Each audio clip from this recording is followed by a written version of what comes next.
什么？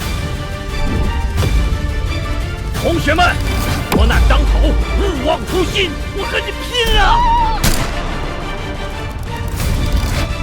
走。 The Invisible Guardian is an interactive film from 2019 that was made in China, and it's really interesting for a couple of reasons. I like The Invisible Guardian so much that I tried to make my own Unity game inspired by it.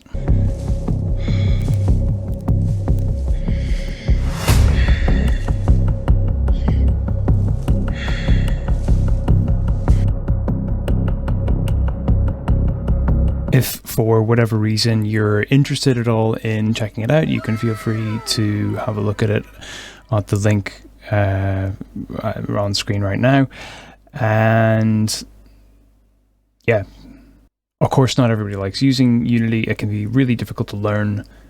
So I also had an attempt at trying to make something in Twine, but this is a lot less, explicitly gamey, and it was more just something that I was inspired to do and didn't bother putting any music over. But none of that changes what is so interesting about The Invisible Guardian.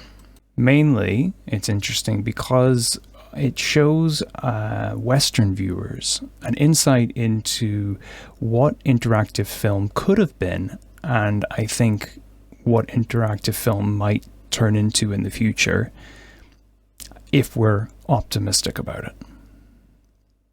Looking at the game from trailers on YouTube and clips that I can find online, it seems really obvious that there's an attempt here to fuse together the kind of interactivity that we see in video games with a delivery of cinema.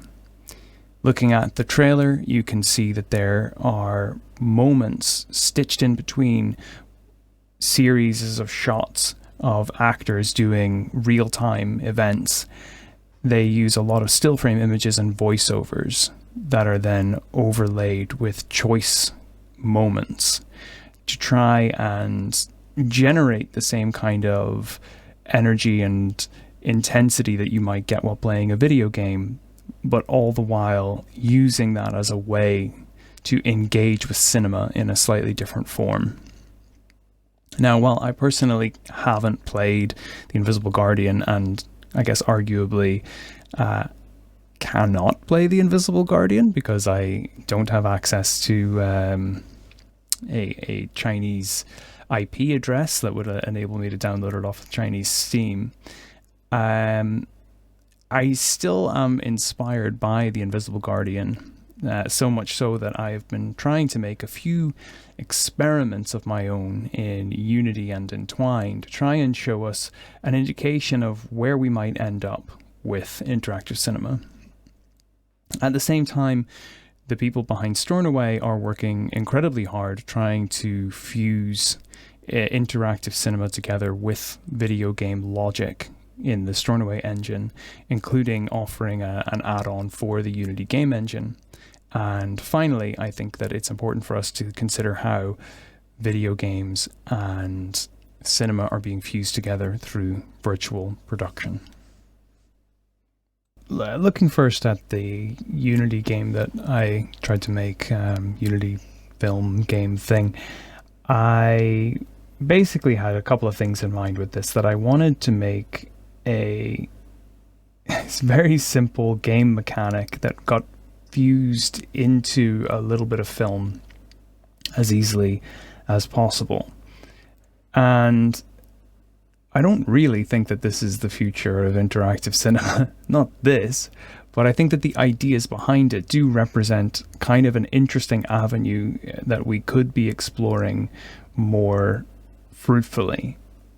I guess what I'm thinking is, if we have this platform like Unity that can handle video footage and overlay it with game-like mechanics, what is stopping us from trying to create these fusions where video game mechanics meaningfully and enjoyably can be combined with pieces of cinema in ways that maybe don't alter the outcome of the narrative, even though that's what I've done here, where, you know, if you clear all of the focus things, you manage to focus and make the shot. I think that's what I was going for. But maybe instead, just depending on how you do within certain mini games or something, that would just show you different parts of a world. And to be honest, probably one of the things that inspired me the most is the kind of meme, or whether or not it really happens in reality, the thing of people watching Subway Surfer at the same time as they watch other videos. I don't know, or maybe it's like something on TikTok where people watch a video and then the other person that's uploaded it has put Subway Surfer on the bottom of it. I don't know, but that's what really inspired me thinking about this. You know, I think we are kind of getting to a point where it's not enough to consume short form media within a platform, but instead, you know, we could be working towards a consumption of short form media that actually asks for engagement at the same time. And I think trying to think about it in terms of combining media with something like Call of Duty or something is, I think, too aspirational. I think it misses the point that if we're looking at short form media, we could also be looking at what kind of games are popular for people that enjoy that kind of media. And so thinking about things like The Sims, thinking about things like Subway Surfer or Wordle or Sudoku or something, and trying to combine easy elements of that with cinema, I think is an exciting prospect. So moving into Twine then, it just seems like the idea was, how far can I take this? You know, like, where can we go with trying to use interactive elements in film? And I have to admit that actually the idea came from Nicole Garuso, a student that said, I would like to make a DVD menu style film using Twine, where, you know, you can choose the different options, like an old DVD menu. And I thought about adding the you know, the bouncy DVD thing to the background of the video, but then I don't know, it just seemed a little cheesy. So yeah, so what did I make in Twine then? I made this little DVD menu inspired thing, with the idea being that, imagine an interface where there was a DVD that knew which sections you had watched and did something as a result of that. So, you know, obviously at the moment it's completely underdeveloped, but I think what I'm trying to show with this, with the Invisible Guardian and with the little experiments that I'm making, is there are so many options available to us to try and play with now. And using things that are free, like Unity, like Twine, gives us the ability to manipulate cinema in ways that we, I think, are still kind of getting to grips with. And I don't know, I'm not sure. I think for me, the Twine example is almost more exciting because it's not an idea of adding an additional game on top, but maybe the idea of just adding logic to the way that we would engage with a film. And I guess that brings us just a little bit back to the kind of Black Mirror idea, where the characters in the film might know which section you've seen before. But I guess it gives us the ability to think about how we could take that even further without needing access to the kind of technology that was behind Black Mirror. It's kind of the best time ever to be making interactive films, because there's tools that are available to do it are absolutely numerous. Looking at something like Stornoway, again, although Stornoway have made the changes that they've made it impossible to have over 10 islands without trying to pay them a subscription fee, they still have game logic built into their game engine, their interactive film engine. It's possible to create the same kinds of variables that made the Unity game and the Twine experiment work. So it's more or less up to you which of these platforms you choose to go with and make work for you. For my money, I think that there's still one piece of this whole puzzle missing, though. As much as I am enthusiastic about The Invisible Guardian, and as much as I think that adding game-like elements or complex interactivity into films through things like Unity and Twine might be able to elevate cinema. Elevate.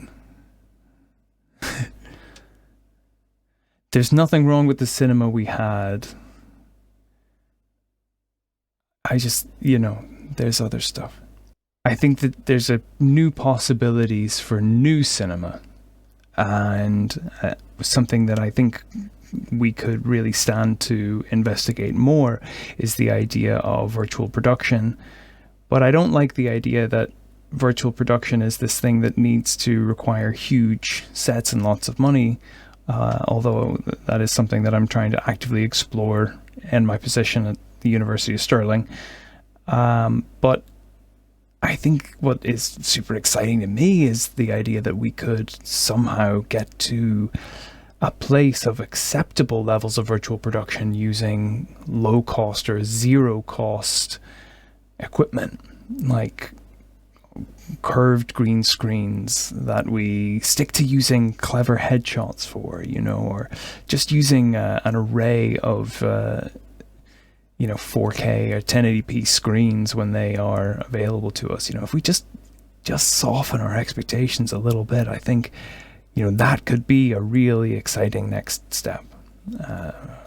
Homemade, interactive virtual production, interactive cinema that embraces its limitations and creates new aesthetics. That's what I hope. Thanks for watching.